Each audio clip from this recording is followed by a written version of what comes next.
Welcome to this video, where we will discuss a frightening and ongoing case in Moscow, Idaho, that took place on November 13, 2022. Before we discuss the events of the case, let's provide some background on the location. Moscow, Idaho is located in northern Idaho near the border with Washington state. It is known for being a safe place to live, with the last murder occurring in 2015. In addition, as a college town, it has a reputation for being relatively peaceful. Meet Madison Mogen, a 21-year-old from Coeur d'Alene, Idaho. Born in Eugene, Oregon in May 2001. Madison grew up in Idaho and was known for being hardworking and funny.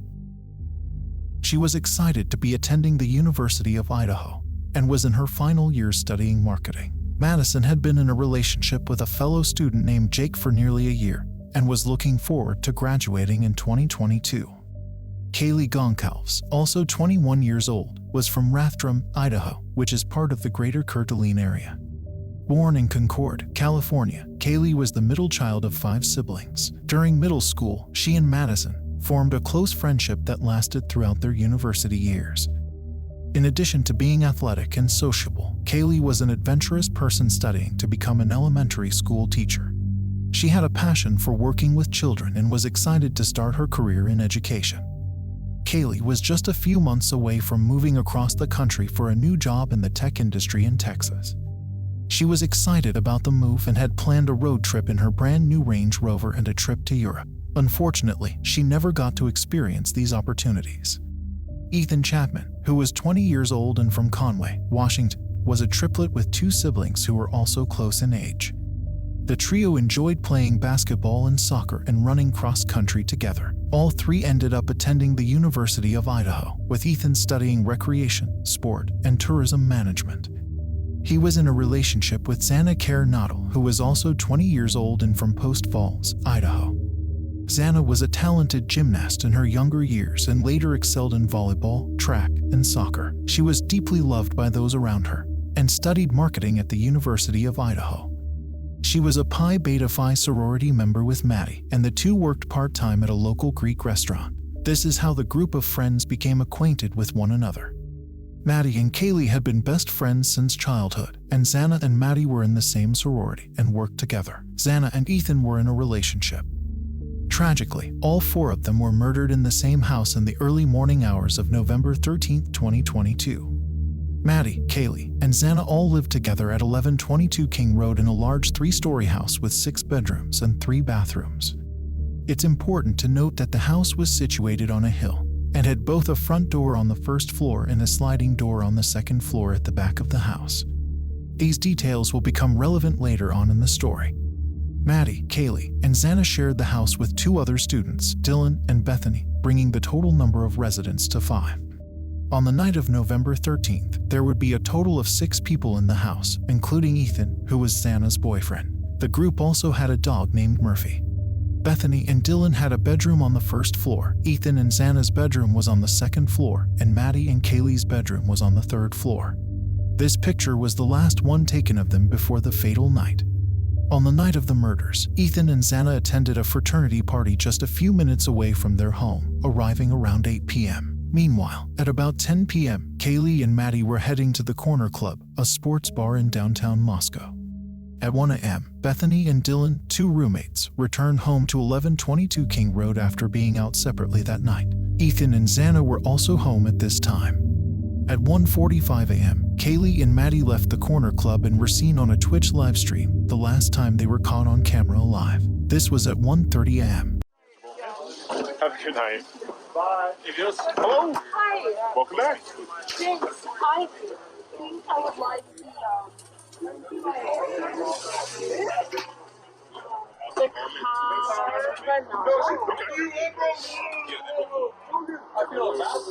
if I have like a free grub on my map. Oh, yep. So what you want to do is, well, actually. At 1:55 a.m., Kaylee and Maddie returned to 1122 King Road. Between 2:26 a.m. and 2:44 a.m., Kaylee called Jack, a person she had previously dated. She called him 6 times. Then, from 2:44 a.m. to 2:52 a.m., Maddie called him 3 times. At 2:52 a.m., Kaylee called Jack one last time, and then there was silence. On November 13th, around noon, the roommates called 911 for assistance with an unconscious person. When the authorities arrived, they discovered that all 4 individuals on the upper floors had been murdered. Police say they responded to the area around noon Sunday after they had reports that someone was unconscious. When officers arrived, they found the 4 victims dead. The circumstances at this point are unknown. All we knew for several hours was that there was a homicide investigation here, and that was through a vandal alert, a notification sent by U of I to students around 2 asking them to shelter in place. Washington State sent a similar alert to its students a few miles west in Pullman, minus the shelter in place, saying there wasn't a threat to the WSU community. U of I lifted their shelter in place just before 4 p.m., about 2 hours after their first alert, saying Moscow police didn't believe there to be an active threat to them. Officers would describe entering the house through the bottom floor door on the north side. They went upstairs to the 2nd floor and down the hallway to Xana Kernodle's room. Just before her room, there was a bathroom. As the investigators approached the bedroom, they saw a body on the floor, later identified as Xana, who had died from wounds caused by an edged weapon. In the same room, they found a male, identified as Ethan Chapin, who had also died from injuries caused by a sharp force object. The investigators went up to the house's 3rd floor, which had 2 bedrooms and 1 bathroom. One bedroom belonged to Kaylee, and the other belonged to Madison. When they entered the bedroom, they found both women deceased with visible stab wounds. They also noticed a tan leather knife sheath lying next to Madison, which was later processed and found to contain a single source of male DNA on the button snap. Well, there was a lot of blood. It was a very sad scene. Mabit adds that she does not believe the toxicology report on each of the 4 University of Idaho students will be relevant to the manner or cause of death. Now, Mabit has been the county coroner for 16 years in Latah County. She says in that time there have been at least 2 other multiple homicide scenes that she's been involved in. But she says this current homicide investigation is the only one she's been to where there are 4 people at one scene. Based on details at the scene, we believe this was an isolated, targeted attack on our victims. We do not have a suspect at this time, and that individual is still out there. We cannot say that there's no threat to the community, and as we have stated, please stay vigilant, report any suspicious activity, and be aware of your surroundings at all times. According to one of the surviving roommates, she woke up around 4 a.m. to the sound of Kaylee playing with her dog in one of the 3rd floor bedrooms. A short time later, the roommate heard what she thought was Kaylee saying, "There's someone here." However, this may have been Xana on her phone, as records show that she was on TikTok at around 4:12 a.m. The roommate said that she looked out of her bedroom but did not see anything when she heard the comment about someone being in the house. She opened her door a second time when she listened to what she thought was crying coming from Xana's room. The roommate then heard a male voice say, "It's okay, I'm going to help you." But when she opened her door again, she didn't see anyone. A little later, the roommate would open the door again for the 3rd time to find a figure wearing dark clothes and their face covered up. She would tell officers when she was in the hallway the intruder walked past her as they were leaving and left through the sliding glass door. She described him to officers as being around 5 feet 10 or taller, athletically built but not very muscular, with bushy eyebrows. As the investigation continued, the detectives made a significant discovery. Outside one of the survivors' room, a shoe print was found that was believed to belong to the intruder. Based on the evidence gathered at the scene, police believed that the murders occurred between 4 a.m. and 4:25 a.m. Further examination of Xana Kernodle's phone activity revealed that she had received a DoorDash delivery at the house around 4 a.m. After the victims were discovered, authorities reviewed surveillance footage from the area and noticed a white Hyundai Elantra driving by the victim's house 3 times before entering the site for a 4th time at 4:04 a.m. At around 4:17 a.m., a security camera located less than 50 feet from Xana Kernodle's room picked up the sound of a barking dog and distorted audio of what sounded like voices or a whimper followed by a loud thud. The investigators later determined that the thud was the sound of the suspect closing the door. In the following days, law enforcement looked for a white Elantra similar to the one seen outside the victim's home. A Washington State University police officer searched for cars in the local area and stumbled across a car that matched the description on campus and found it registered to a man named Bryan Kohberger. Bryan Kohberger was a Ph.D., student in the Department of Criminal Justice and Criminology at Washington State University in Pullman, Washington, a short drive from the University of Idaho. Kohberger also graduated from Northampton Community College in Pennsylvania with an Associate of Arts degree in psychology in 2018. Detectives would trace the white car traveling back to the area where Bryan lived while attending Washington State University. Bryan Kohberger's phone was also tracked, and detectives would find out his phone pinged in Moscow before the attack and would ping again in the area of Pullman after the attack.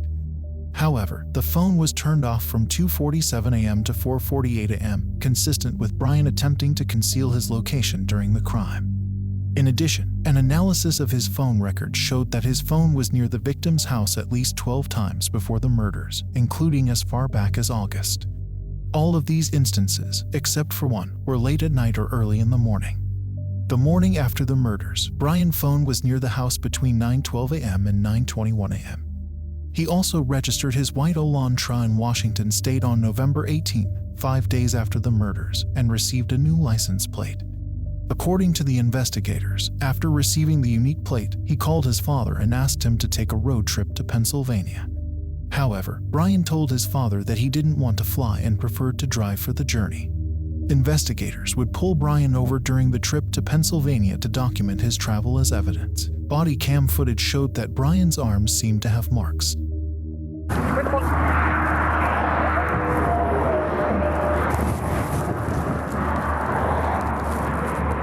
Hello. How you doing? How y'all doing?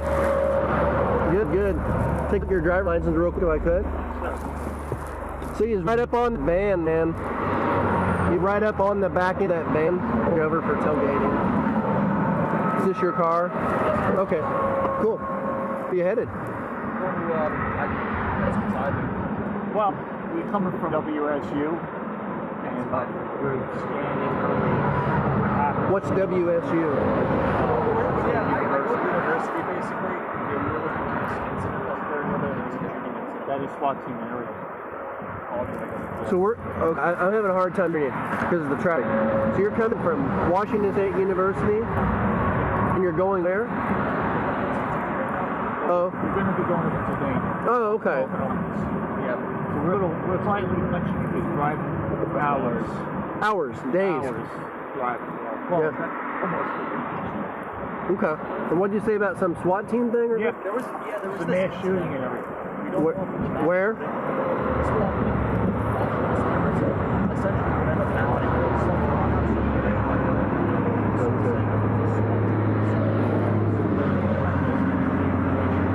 Interesting. Well, it's horrifying. He's going to the university, you know what I mean? Mm-hmm. So y'all work at the university there? Actually, do work. Oh. Ph.D. criminal. Okay. Okay. I hadn't heard about that incident. Just yesterday, or? This happened this morning. About an hour and a half ago, we're still wrapping up investigating. I'm not sure there's two shooters because they can shoot study. I see. Then you don't know about that. They were there. Interesting. Wow. Okay. So do me a favor, don't follow too close, okay? Oh. All right. Thank you. Appreciate you.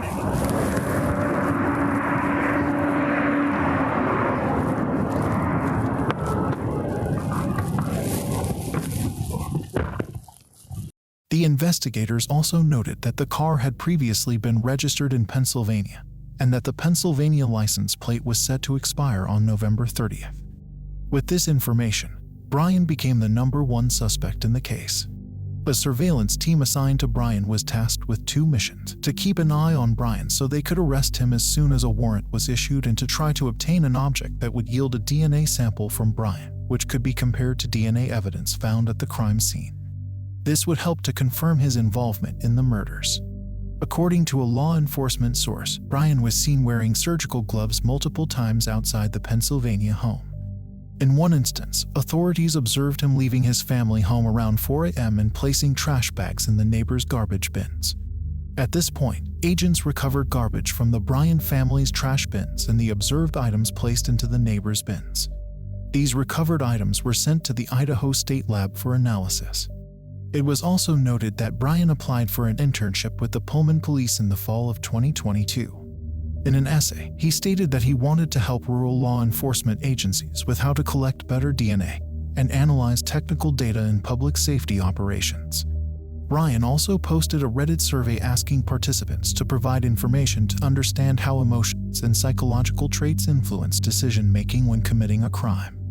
These actions further raised suspicion about Bryan's involvement in the murders. Forensic analysis found that the DNA profile obtained from the trash matched that of a tan leather knife sheath on one of the victim's beds. The DNA recovered from the garbage was identified as belonging to a male. It was determined that this individual could not be excluded as the biological father of the suspect, whose DNA was found on the sheath. It was estimated that at least 99.9998% of the male population would be expected to be excluded from the possibility of being the suspect's biological father. Based on this evidence, Bryan, a 28-year-old Ph.D. student, was arrested for the murders of Kaylee, Madison, and Xana, as well as her boyfriend, Ethan. Bryan Kohberger is currently locked up and awaiting trial.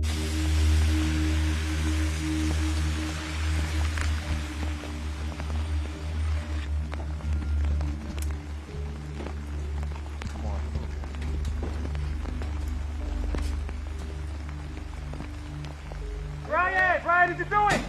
Bryan, did you do it? Bryan, did you do it? Bryan, did you do it?